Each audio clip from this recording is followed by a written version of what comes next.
Someone Has Died by Lonnie Russo. Edited by Prejoy. Someone has died. I am certain of this. I know it because I always know. As I lie here alone in this big, empty bed and listen to the rain, this feeling, skittering up and down my throat with 1,000 little legs, settling in my stomach like a great stone, a solid, sickening weight. It is rancid in its heaviness and unmistakable in its familiarity. Someone has died. I do not know who. I sit up, and I take a long breath, pulling my legs out from beneath the covers so that they can dangle above the hardwood, cold floor. As I press my feet on the floor and the remaining chipped red polish color on my toes. I had intended to paint them this week was peeling off. I couldn't choose a color. I have been told that I am bad at making decisions, too nervous to choose the wrong one. I know that isn't true. Someone else has simply always been there to make them on my behalf. But I will make one now. I will call my daughter. I move for the end table to retrieve my glasses. They sit crooked on my nose, and I push them back into place as I look at my cell phone. I wait for it to ring. I stare, expecting it. But it did not. I had told my husband, at one time, that we should keep the landlines, one in the kitchen and one in the bedroom, for hurricanes or when the power goes out. He had decided there was no point for us to have a family plan, it was expensive. But sitting here now, maybe there was a point, and maybe I had not insisted hard enough. After all, it wouldn't need to be recharged. Maybe someone has called me with horrible news. Connie doesn't have a landline either, she's unable to call. Or worse, she may no longer be able to. I shudder, picking up the device. No missed calls. I turn on the sound and begin to flip through my contacts, squinting in the dark. Connie will answer, I think. And she will be upset that I woke her for nothing. She will say that the children are asleep, and that she just checked on them. Howard is out cold beside her, and yes, she is positive, sure, 100% certain that she can see the rhythm of his chest, up and down, up and down. He is breathing. He is breathing, and he has work in the morning. And so, I really should not bother them so early. There is nothing to worry about, and she will visit me soon. And we will get our toes done together, similar pairs. It must be the storm, she will say, the storm riling me up. Connie has always thought I worry too much, though. And maybe I do. I place the phone back down. I will not call her. I have nothing to fret over. The phone has not rung. No one has called. I stare at the phone again. I wait. It does not ring. I hover my hand over it. But I do not pick it up to make the call. I should not disturb her. But someone has died. I am certain of this. My father died when I was 6 years old. I first felt this peculiar nauseous feeling, the sensation of knowing, as I lay in a bed much smaller than this one, with a delicate white metal headboard, wrought into the shape of flowers. I awoke and stared at the ceiling, taking a long, labored breath and pulling the heavy comforter up to my chin, just as I always did to fight off the wind that could fill that room in the winter months. It rattled the windows, and it rattled me, shaking my very bones as I rolled over to look at the little toy chest across the room. It had been gifted to me by some distant cousin when I was very, very young, too young to recall the party, but it had sat there for as long as I could remember, as if it had always existed right there alongside me. It now sat properly shut for the night. But that was when the sensation came for the first time, this indisputable, terrible stone in my gullet.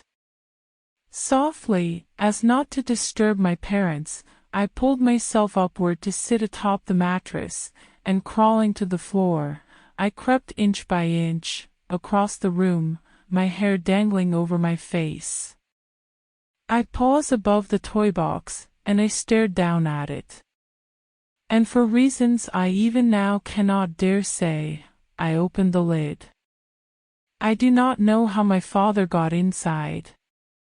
But I saw his bulging, bloodshot eyes, staring up at me in the dark, the rest of his swollen features obscured and buried by the clutter, a baby doll whose own hinged eyes have broken, forever open, a spinning top, a velveteen teddy bear, an assemblage of blocks. My father's eye looked up at me from beneath them all. It blinked. And at last, he said my name, his voice hoarse, a hollow, splintered noise, uttered through unseen lips from the very depths of his ravaged throat, the worst noise I ever heard. Cassie! I ran. And from the upper railing, my face placed flush between the wooden rods, I found my mother standing in the front hallway, clad in her checkered nightgown. She wore her hair in curlers then, and pressed up against a dark, wallpapered wall, she stared at the telephone in the alcove by the door. She stared, and I stared at her staring like she knew like I knew. But most people can tell, I think, even if they do not realize it. They pick it up in the chill of the air, in the lateness of the hour, in an unnatural flicker of a piece of fabric, these tiny signs that something is amiss, that the universe has shifted. I believe that the universe creates in a person with enough vibrations to sense a terrible, sinking, heavy feeling. And finally, the phone rang. Sometime later, my mother found me huddled by the doorway to my bedroom. I did not dare go back in, but I had retreated there to cowering after a few minutes of listening to my mom on the phone with the police. She smoked a cigarette, then proceeded to go at her fingernails, a nervous habit parents did around their kids, she said. But I already knew, of course. I knew that my father had died. I learned later, not from my mother, that of a towering, industrial shelf in his warehouse had collapsed, and he had been buried by its contents. And I had found him just like that, entombed in my toy box, some grotesque phantom vision caught, like a crude, blurry snapshot of the moment of his death. But he was not there when my mother closed the chest again that night. And he did not return. The feeling, however, had been there, this terrible sensation of knowing, the awareness of a death. I had felt it, then, and I feel it now. I really should call Connie, I think. I pick up the phone, and as I look down at it, my finger hovers over the lock. But I do not press down. I should not bother her. Instead, I tuck the device back in place, and I rise from the bed. I rise, and as if compelled, I move for the closet, the mighty wooden armoire perched right beside the window, where the rain still patters. I stare at it, and I reach out a hand. But I hesitate.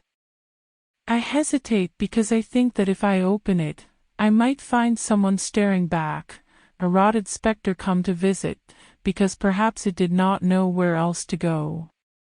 I do not deign to know the motives of decaying ghosts.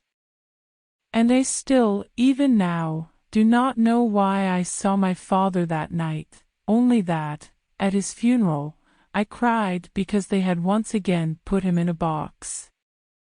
And maybe that was it, after all, the soul's search for a box in which to be put, now that its fleshy container had loosed it. With a bracing breath, I grabbed the golden knobs. I should go back to bed. I should not open it. I should not open it because if I do, I may regret it. But if I do not open it, I will have to sit here and wait and stare at the phone until it begins to ring, which I, of course, know it will. And so, closing my eyes and rearing back my head, so that I might not have to look, I grasp the handles, and I tug. I tug, and the armoire opens, and I dare not peek. I count to 3 in my head. And in the very back of my mind, I can see Connie now, think of her as a child, in a red dress we had bought her for Christmas. I should like to remember her that way, I think, not how I remember my father, not as a faceless, blackened eye in a box. I turn back my head. I take another breath. And I open my eyes. I see clothing, and only clothing, a closet full of patterned blouses and dresses I have so few opportunities to wear. But I will have to pick something now, in black, for the services, I think, for whichever one I will have to attend. Not that one, though. But maybe this one, I decide, reaching out to run my fingers along the edges of a dark, collared dress, with silver buttons down its back. No, maybe not. Reaching into the armoire again, I pull out a dress with a low waist, a black rose stitched on the hip. I could wear it with the long silver chain my husband bought me, I think, the one with the silver charms. But maybe that would be too garish, too bold for such a grim occasion. No, I think I could wear it with my mother's pearls, they are more understated. I had known it when she died too. But she had not gone suddenly, no, not like a lamp abruptly turned out before the dark. Her own end had come gradually, like the waning glow of sunset, bit by bit, until night could be the only natural, expected conclusion. The phone rang in the middle of the afternoon that day, when I had been folding laundry, the weight of knowing in my stomach. The hospital had told us to go home and to rest that morning and that they would call if anything changed. But something had indeed changed before they decided to tell us. I wandered into the kitchen that day to find Connie already with the telephone's cord jumbled around her elbow. And I knew for certain. I should call Connie now. I should have her check on Howard and the children. No, it would wake them. They would be upset. And really, it is just as likely to be a coworker or someone from the church. These thoughts bring no comfort. But still, wrapped in them, like a terrible, frayed quilt, I reach into the closet once more, shifting through the row of heavy clothing, in search of the long-sleeved dress with the belt. I will wear that one to the funeral, I think. It might be the proper choice because I had worn it to my husband's funeral. I was alone in bed on the night Richard died. He had been working late, as he so often did. And I had fallen asleep early, with the television on, lulled by the lullaby of commercials and rain. I awoke, as if from a nightmare, to find an infomercial about a countertop grill just starting to loop. The feeling once again took hold as I rolled over to check the alarm clock, blinking red.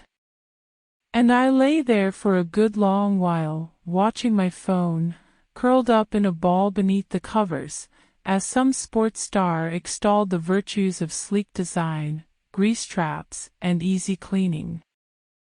The phone rang at 2:27 in the morning, and it was on the third chime that I felt a sudden shift in the bed beside me. and ragged, heavy breath ghost whispered into my ear. I picked up my cell phone, plugged into the wall. Hello. There's water in the car, Cass. Oh God, there's so much water in the car. I let out a long breath at Richard's voice, distorted by static, only silence was ringing in my ears. A police officer told me a few days later that his little silver Ford had been caught in the sudden storm and that he had swerved too hard around a bend in the road. He had died from the collision when the vehicle hit the water, they had said. And the drop was too high for any other possibility, of course. So, at least, he did not drown, something said to me as if it were a genuine comfort. And he had not been conscious to see the water filling his car.